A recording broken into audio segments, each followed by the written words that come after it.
o grande dilúvio e a arca de Noé. Viu o Senhor que a maldade do homem se havia multiplicado na terra e que era continuamente mau todo o desígnio do seu coração.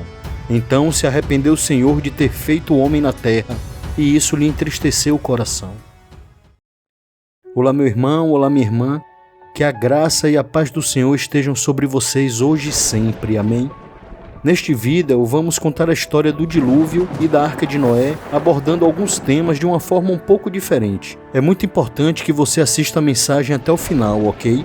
Eu sou Vitor Pellegrino e se você é novo por aqui, já peço que se inscreva no canal e ative o sino das notificações para ser avisado sempre que publicarmos um novo conteúdo. No princípio, Deus criou os céus e a terra e tudo estava repleto de vida e de beleza. Mas logo depois veio a queda. O pecado entrou no mundo através de Adão e Eva, e com ele todo tipo de mal teve acesso ao coração do homem. Com o passar do tempo, a humanidade foi crescendo, se multiplicando e se afastando cada vez mais de Deus. A Bíblia nos conta a história do dilúvio no livro de Gênesis, a partir do capítulo 6, e começa assim. Vamos ler os versos 1 e 2. Quando as pessoas começaram a se multiplicar sobre a face da terra e tiveram filhas, os filhos de Deus viram que as filhas dos homens eram bonitas e tomaram para si mulheres, aquelas que entre todas mais lhe agradaram. A interpretação mais antiga e provavelmente a mais amplamente defendida, apesar de haver algumas controvérsias, é que os filhos de Deus, descritos no verso 1, seriam anjos caídos ou demônios. Essa é a interpretação mais comum tanto no antigo judaísmo quanto na igreja primitiva. O resultado da união dos filhos de Deus com as filhas dos homens foi uma mistura que trouxe terríveis consequências para a humanidade. Essa união proibida representa a corrupção moral e espiritual que começou a tomar conta da sociedade. No verso 3 continua: Então o Senhor disse: O meu espírito não agirá para sempre no ser humano, pois este é carnal, e os seus dias serão 120 anos. Deus determinou que o tempo de vida do homem seria limitado a 120 anos, que seria o tempo da construção da arca. Essa medida revela a graça e a paciência de Deus ao conceder nesse período de tempo mais uma oportunidade para o arrependimento do povo antes de enviar o dilúvio que destruiria tudo. E a Bíblia continua, versos 4 e 5. Naquele tempo havia gigantes na terra e também depois, quando os filhos de Deus possuíram as filhas dos homens, as quais lhes deram filhos. Estes foram valentes, homens de renome na antiguidade. O Senhor viu que a maldade das pessoas havia se multiplicado na terra e que todo o desígnio do coração delas era continuamente mau. Esses gigantes mencionados na passagem anterior, também conhecido como Néfilins, que eram resultado da união entre os filhos de Deus e as filhas dos homens, eram os famosos da antiguidade. Acredita-se que a sua presença na terra representava uma ameaça ao plano divino e foi uma das razões para o juízo do dilúvio. O certo é que a Bíblia fala que a humanidade havia se perdido em sua própria corrupção e violência. O coração do homem estava cheio de todo tipo de maldade, e isso entristeceu profundamente o Criador. Foi então que Deus decidiu enviar um grande dilúvio para purificar toda a terra. Disse o Senhor: Farei desaparecer da face da terra o homem que criei, o homem e o animal, os répteis e as aves dos céus, porque me arrependo de os haver feito.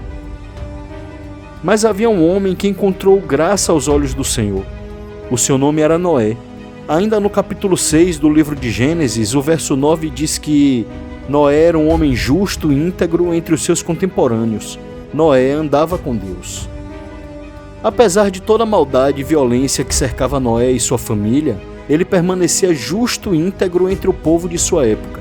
Ele era considerado justo, o que implica uma relação moral correta com Deus.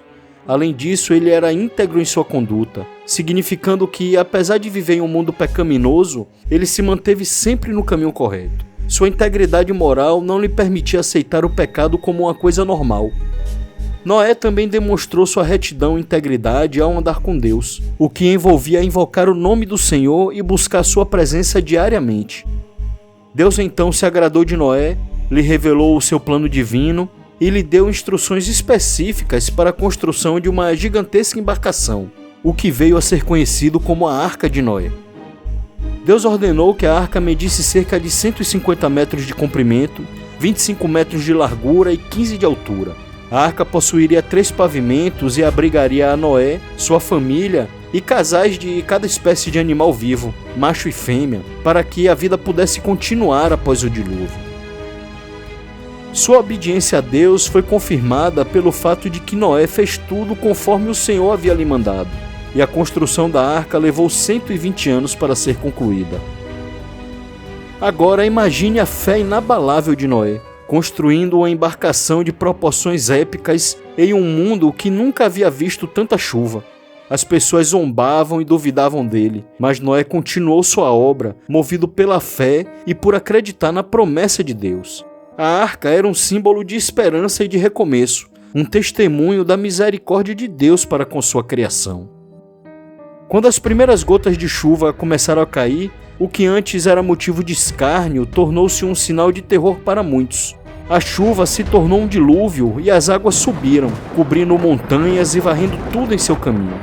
Dentro da arca, Noé e sua família enfrentavam a tempestade, mas confiando na promessa e na fidelidade de Deus. Por 40 dias e 40 noites a chuva caiu e as águas prevaleceram sobre toda a terra, cobrindo até as mais altas montanhas.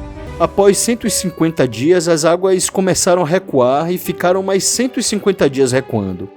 40 dias depois do início do recuo, Noé enviou um corvo e depois uma pomba para encontrar terra seca. Mas foi somente na terceira tentativa que a pomba retornou com um ramo de oliveira fresco em seu bico, um sinal de que as águas tinham minguado e que a vida havia renascido. Do primeiro dia de chuva até a saída de Noé da arca, já havia se passado quase um ano. Quando finalmente saíram da arca, Noé e sua família viram um mundo transformado. Eles construíram um altar e ofereceram sacrifícios a Deus, que se agradou desse sacrifício e fez uma aliança com Noé, prometendo nunca mais destruir a terra com um dilúvio. E o Senhor disse consigo mesmo: nunca mais vou amaldiçoar a terra por causa do homem, porque é mau o desígnio íntimo do ser humano desde a sua mocidade. Também nunca mais vou destruir todos os seres vivos como fiz desta vez. Enquanto durar a terra, não deixará de haver semeadura e colheita, frio e calor, verão e inverno, dia e noite. E o Senhor criou o arco-íris e o estabeleceu como um sinal dessa aliança eterna, uma lembrança da misericórdia e do amor de Deus pela humanidade. No capítulo 9, dos versos 12 ao 16, está escrito assim: Deus disse: este é o sinal da minha aliança que faço entre mim e vocês, e entre todos os seres vivos que estão com vocês, para todas as futuras gerações. Porei o meu arco nas nuvens, e ele será por sinal da aliança entre mim e a terra. Quando eu trouxer nuvens sobre a terra, e nelas aparecer o arco, então me lembrarei da minha aliança, firmada entre mim e vocês, e todos os seres vivos de todas as espécies. E as águas não mais se tornarão em dilúvio para destruir todos os seres vivos. O arco estará nas nuvens, eu o verei e me lembrarei da aliança eterna entre Deus e todos os seres vivos de todas as espécies que há sobre a terra. A história da Arca de Noé nos convida a refletir sobre nossa própria vida. Como Noé, nós somos chamados a sermos íntegros e justos e a confiar nas promessas de Deus, mesmo quando tudo ao nosso redor estiver cheio de maldade e violência. Essa história também carrega ensinamentos que podemos observar e aplicar no nosso dia a dia. O primeiro ensinamento é sobre obediência e fé. Noé é um exemplo de obediência inabalável e de fé em Deus. Ele seguiu as instruções de Deus para construir uma arca gigantesca, mesmo sem evidências imediatas do dilúvio. Sua ação demonstra a importância de obedecer e de confiar em Deus, mesmo quando não entendemos completamente os seus planos. O segundo ensinamento é sobre justiça e retidão.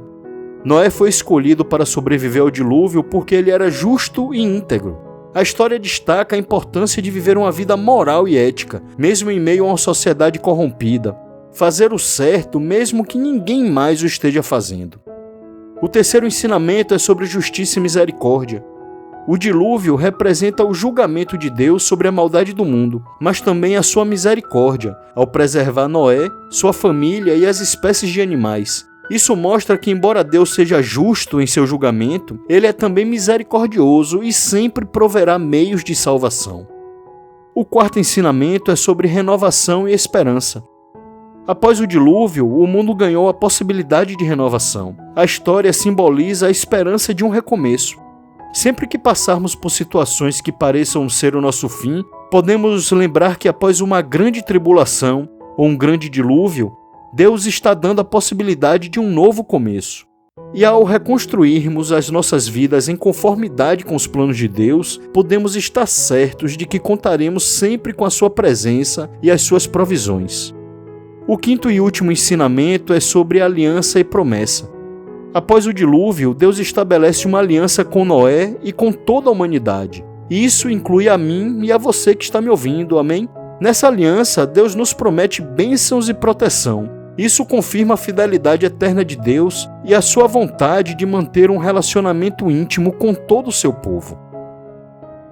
A história da Arca de Noé é um poderoso texto sobre fé e obediência. Ela nos lembra da justiça divina, mas também do seu amor e da sua infinita misericórdia. Que nós possamos olhar para o arco-íris e lembrar que mesmo em meio às maiores tempestades, há sempre a possibilidade de renovação e esperança. E principalmente, assim como Noé, que nós possamos nos manter justos e íntegros no meio deste mundo que está cada vez mais normalizando o errado, exaltando o pecado e aplaudindo as maldades. Que o Senhor tenha misericórdia de nós. E se esta mensagem foi importante para você, eu peço que a compartilhe para que mais pessoas possam ser abençoadas pela palavra de Deus. Amém?